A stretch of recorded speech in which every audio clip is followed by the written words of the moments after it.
Bismillahirrahmanirrahim. Assalamualaikum warahmatullahi wabarakatuh. Hamdan katsiran thayyiban mubarakan fih. Asyhadu an la ilaha illallah wahdahu la syarikalah wa asyhadu anna Muhammadan abduhu wa rasuluh. Allahumma fasalli wa sallim wa barik ala sayyidina Muhammad wa alihi wa ashabi ma'in. Wa ba'du, faqad qala Allah subhanahu wa ta'ala fil Qur'an Karim, a'udzu billahi minasy syaithanir rajim. Bismillahirrahmanirrahim. Man 'amila shalihan min dzakarin aw unsa falnuhyiyannahu thayyibah. Ila akhir ayat. Ibu-ibu majelis talim Masjid Raya yang saya hormati, ini beberapa tahun baru ketemu lagi nih ya, sejak Covid. Masya Allah ya, sampai-sampai sudah banyak ibu-ibu yang gak kenal. Padahal dulu waktu sebelum Covid, Masya Allah, sering ya. Di samping itu, Alhamdulillah, saya kebetulan tadi ngisi di Masjid Raya ya. Dan menurut kebiasaan siapa yang khutbah situ, itu dia mengisi pengajian sore seperti ini. Ibu-ibu sekalian, kita bersyukur bahwa sore hari ini kita dapat bermuajahah, bersilaturahmi sesuai dengan cita-cita kita semua, bahwa kita akan mengadakan pengajian di rumah baru ya. Mudah-mudahan kita semua insya Allah membawa keberkahan, sehingga tuan rumah siapa namanya ya, Haji Ramlah, saya Ramli, beliau Haji Ramlah ya, Haji Muhammad Anas ya. Insya Allah rezeki beliau selalu ditambahkan oleh Allah Subhanahu wa Ta'ala. Sebab Bapak dan sekalian, masalah rezeki dan masalah ketuhanan ini, kalau kita lihat realita yang ada, ternyata ada 4 kelompok manusia ya. Nasib manusia ada 4 macam nih. Kalau kita lihat kehidupan manusia di dunia ini, sehingga diperinci dalam Al-Quran. Yang pertama, ada manusia diberikan oleh Allah Subhanahu wa Ta'ala harta ya, kekayaan, namun mereka selalu taat kepada Allah Subhanahu wa Ta'ala. Diberikan harta yang melimpah, silakan ibu-ibu ya, silakan ya. Tapi mereka itu selalu taat kepada Allah. Pengajian-pengajian seperti ini mereka hadiri, sholat berjemaah di masjid mereka ikut. Walaupun mereka berlimpah dengan hartanya, tapi mereka tidak lalai mengingat Allah Subhanahu wa Ta'ala. Nabi yang pernah seperti ini adalah Nabi Daud dan Nabi Sulaiman ya. Nabi Daud begitu kekayaannya, dia bisa menundukkan gunung dan besi, tapi beliau tetap taat kepada Allah Subhanahu wa Ta'ala. Nabi Sulaiman alaihissalam, tentaranya Nabi Sulaiman itu nggak tanggung-tanggung jin ya, kendaraannya pesawatnya angin. Subhanallah, kekayaannya luar biasa Nabi Sulaiman.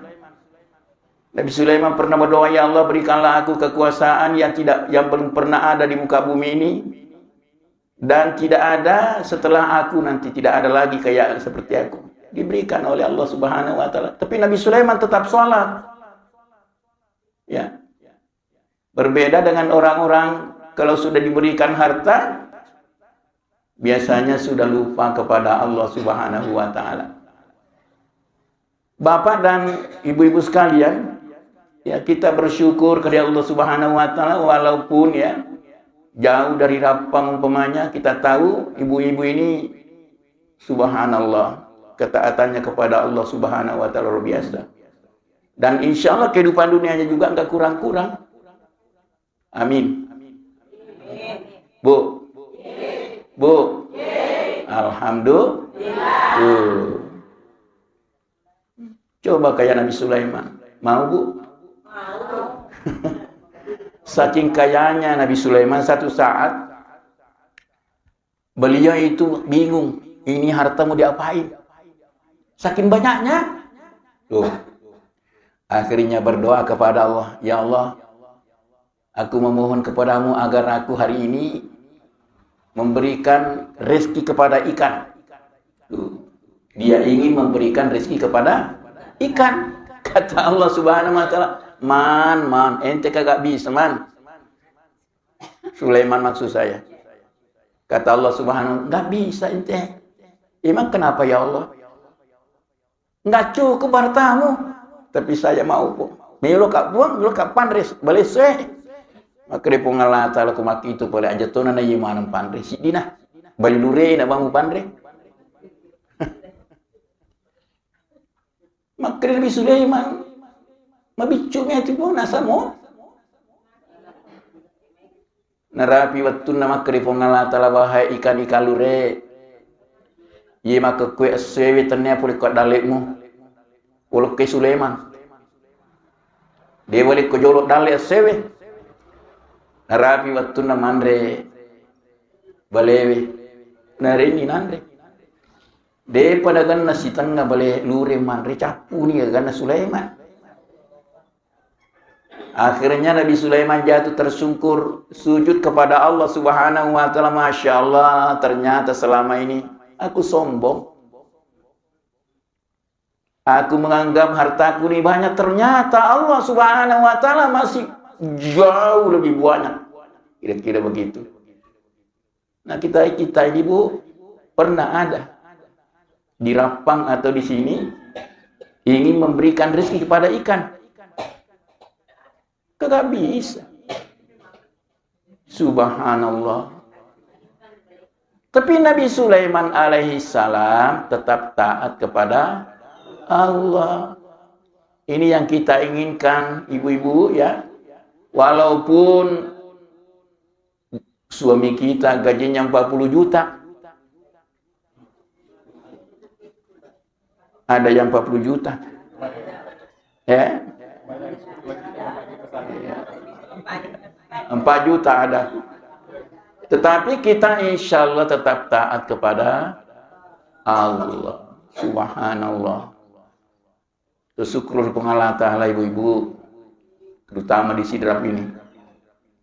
Itu majelis talim maju. Ya, sholat berjamaah alhamdulillah. Saya ingat tahun 70-an. Yeah. Sebelum saya berangkat ke Jakarta, kalau orang jamaah di masjid itu kadang-kadang cuma 3 orang. Tahun 70-an. Waktu itu listrik belum masuk desa. Subhanallah. Sekarang saya kembali dari Jakarta, luar biasa. Saya bersyukur kepada Allah. Masjid-masjid alhamdulillah. Indah-indah gitu ya. Di sini peranan ibu-ibu sangat menentukan, apalagi muslimat NU. Saya juga NU, Bu. Ya. Jadi luar biasa dakwah berhasil. Apalagi majelis talim kita ini majelis sekali yang paling tua kali ini. Ya, sebab saya dulu mengikuti guru Presiden Rin, sudah beliau ngisi di sini. Dan sekarang itu kiai-kiai yang paling tua di Sidrap saya. Tuh. Tidak ada lagi kiai yang paling tua kecuali saya. Itu pun kemarin hampir mati, Bu. Iya. Iya, kena COVID juga. Ibu lewat kesiannya. Jadi penggantinya itu, Bu. Ini penggantinya. Alhamdulillah. Jadi Allah Subhanahu wa taala, Ramli jangan lama-lama menduda. Soalnya banyak fitnah. Ya, banyak fitnah. Kalau duda itu sama dengan janda. Ya. Pol bima tu macerama, makrete ko ngar si puli pakai pada puli ke rumah ceramah. Akhirnya satu saat saya di di Watampulu ceramah. Kata ibu-ibu yang lain, Ustaz siapa bu ibu? Katanya, Ustaz Duren. Saya bilang, ini ibu-ibu nih terlalu nih. Kalau begini harus kita sudahi masa duda kita. Duda keren. Masya Allah. Dilanjutkan. Tadi Nabi Sulaiman. Jadi mudah-mudahan insya Allah, ya walaupun kita bergeliman dengan harta benda diberikan oleh Allah Subhanahu wa taala, jangan pernah putus syukurnya kepada Allah. La in syakartum la azidan. Kalau kau bersyukur kepadaku, kata Allah, dek napa aja tambah itu. Dek napa aja tambah. Disengi bibu, maka de itu lalana dale, salah satu lalana tu dale, nalite dale, maka de aga syukur kepada Allah. Maka de istilahnya ko kurangi rezeki yang ditambah. Jadi siapa yang selalu bersyukur kepada Allah Subhanahu wa taala, maka dek napa aja tambai dalek nak kupung Allah taala. Termasuk insyaallah Ibu Haji Ramla beserta Pak Anas, kalau dia selalu bersyukur kepada Allah, dek nasi komi bolana. Karena itu dijanjikan oleh Allah Subhanahu wa taala, ku tambah. Tapi kalau kau menutupi nikmatku, maka tunggulah kata Allah Subhanahu wa taala, pacallaku na'udzubillah summa na'udzubillahi min dzalik. Nah. Yang kedua, ada manusia, nasib manusia itu taat kepada Allah tapi hidupnya sederhana. Nah. Ada sabana ya makrifung Allah taala rilna kuram melebihi wala nabluwannakum bi syai'in minal khaufi wal ju'i wa naqsim minal amwali wal anfusi wan thamarat wa basyiris sabirin. Banyak diujikan oleh Allah kepada kita. Kadang-kadang rasa takut minal khaufi, takut kena Covid, takut macam-macam, wal ju'i, lapar. Itu ujian semua. Tapi kata Allah Subhanahu wa taala, sampaikan kepada hambaku supaya dia bersabar. Jadi kalau tadi kelompok pertama itu diperintah oleh Allah Subhanahu wa taala supaya bersyukur, kelompok yang kedua ini diperintah untuk selalu bersabar. Nah, bagi kita ini seperti Ustadz ini hidupnya sederhana, ya, tapi jangan pernah lupa kepada Allah Subhanahu wa taala. Yang namanya berdoa harus kita berdoa. Ya Bu, jangan bosan berdoa kepada Allah Subhanahu wa taala. Ada orang baru 3 malam bangun untuk sholat tahajud, pingin dikabulkan doanya, baru 3 malam. Berapa lama kau berdosa? Tuh. Dan ingat, banyak orang-orang itu berdosa 40 tahun yang lalu sejak dia berdoa sampai sekarang baru dia terima itu. Banyak seperti itu. Subhanallah. Saya ingat dulu waktu MTQ, ya, MTQ tingkat kabupaten, terus naik tingkat nasional, pingin dapat hadiah haji. Tapi ternyata di kabupaten selalu nomor 1. Tapi di provinsi sekali nomor 1, di nasional lewat, nggak bisa. Saya bercita-cita ingin berangkat haji, ya, itu cita-cita dari dulu. Tapi ketika umur 35 tahun, itu baru dikabulkan oleh Allah Subhanahu wa taala. 30-an tahun baru dikabulkan oleh Allah. Jadi ibu-ibu jangan pernah bosan berdoa. Insya Allah. Ya. Cuma Allah, Rasulnya jangan pernah berdoa untuk menjadi orang miskin. Jangan. Angka gasi maka repong, telinga apa dirang, tahu beling itu. Elau ko dale, elau ko kekayaan.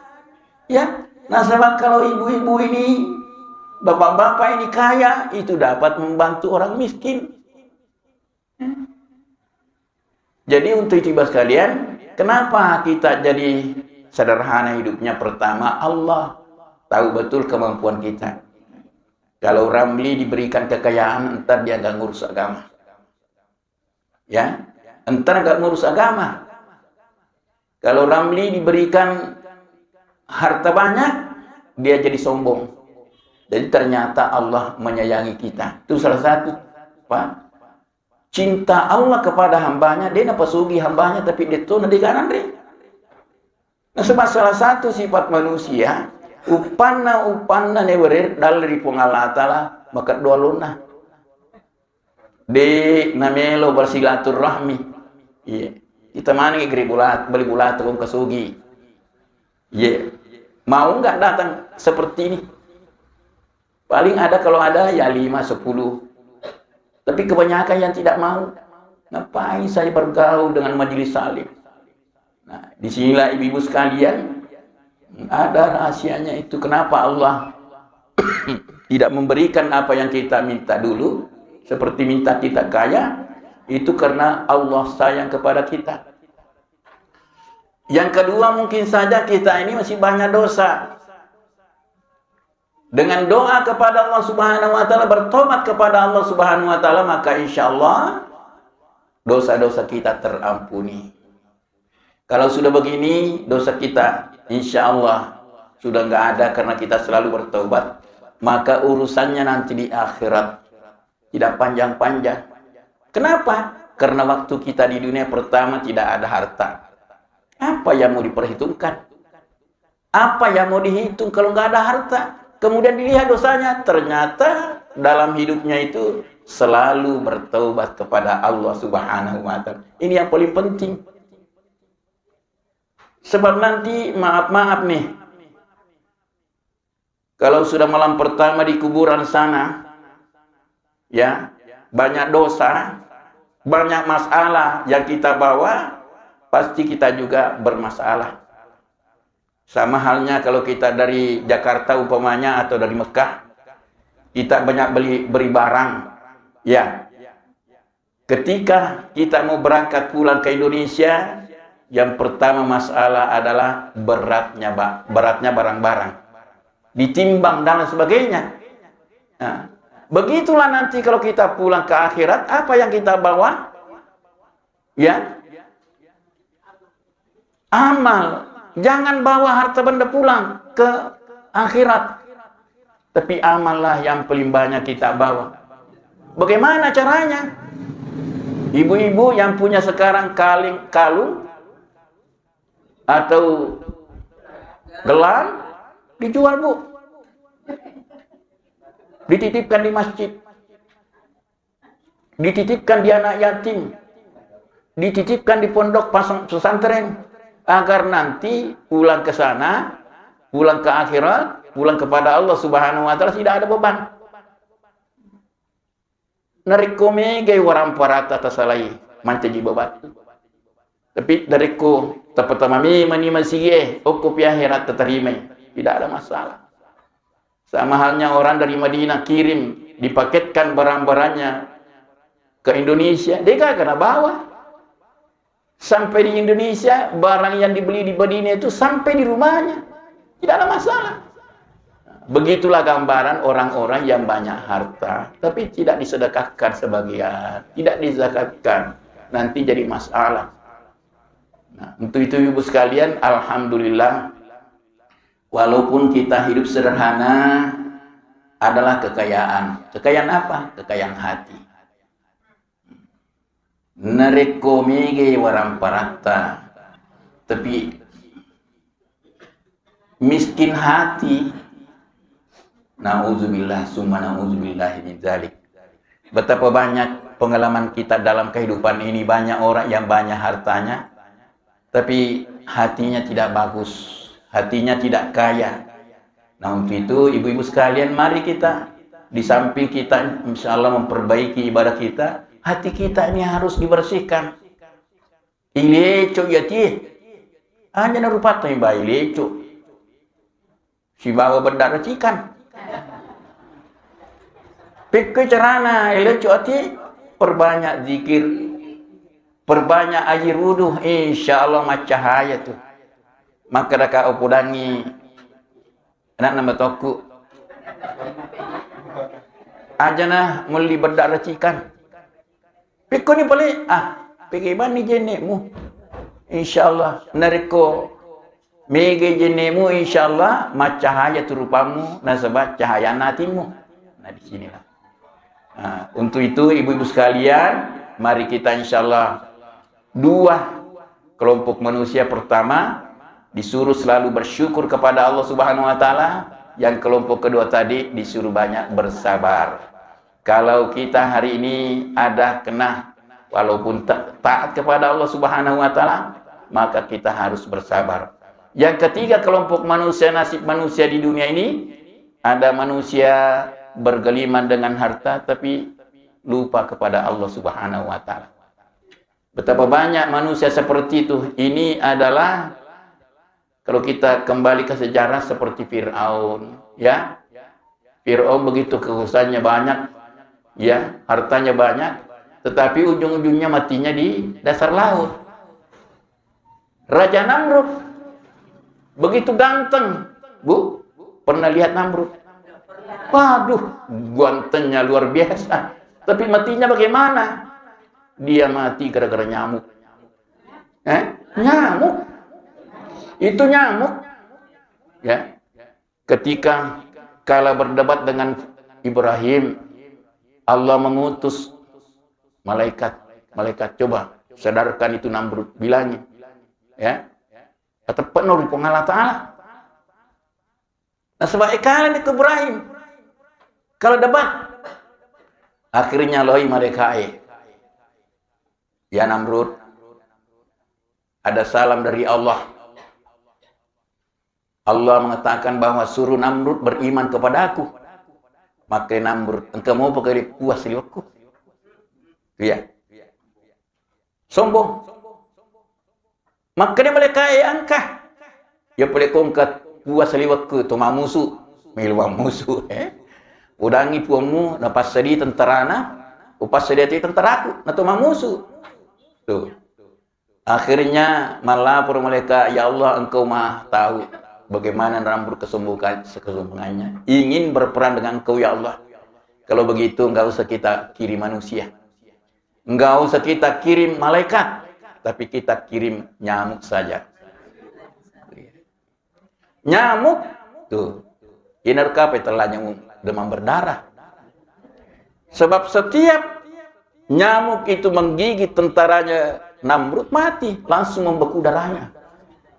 Nah, tapi Allah Subhanahu wa taala dek napa mati Namrud.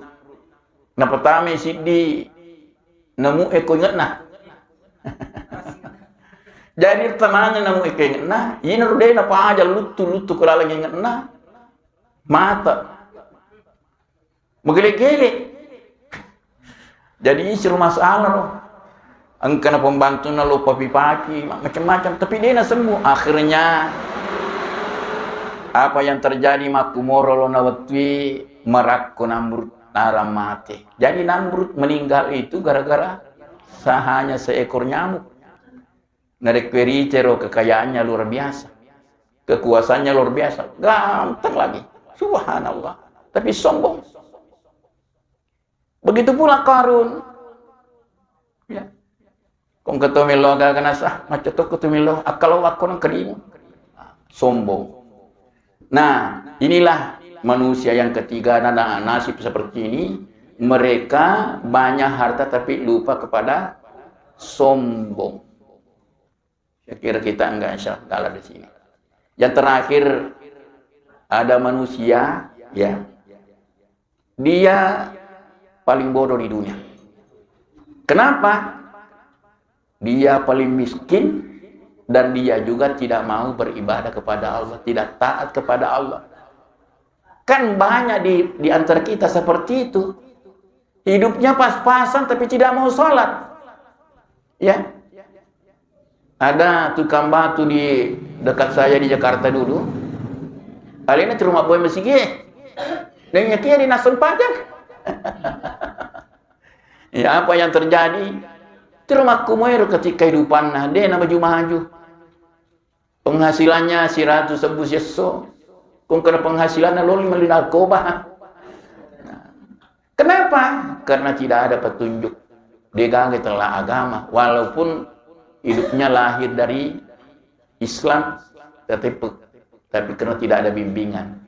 Inilah bapak-bapak ibu sekalian perlu kita insyaallah anak-anak yang kita miliki itu, cucu-cucu kita harus bimbing tahu tentang agama. Nah, sebab dari Indonesia nyuci agama, disitulah masalahnya.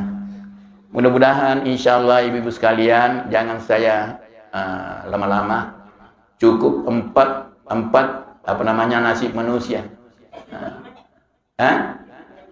Belum jam 5. Saya kebetulan ada acara daerah timur. Ya, jadi saya harus sudahi dulu. Ya Bu ya. Insya Allah walaupun hanya sedikit saya sampaikan, tapi 4 hal ini ada pelajaran di situ kita ambil. Saya begitu ceramahnya tidak panjang-panjang, tapi ada poin-poin yang harus kita ambil. Nah, mudah-mudahan pertemuan kita hari ini insyaallah pertemuan diberkahi oleh Allah Subhanahu wa taala. Kita semua mendapat petunjuknya sehingga kita menjadi taat kepada Allah Subhanahu wa taala walaupun diberikan rezeki oleh Allah Subhanahu wa taala justru kita lebih dekat kepada Allah Subhanahu wa taala. Demikian wabillahi taufiq wal hidayah wassalamualaikum warahmatullahi wabarakatuh.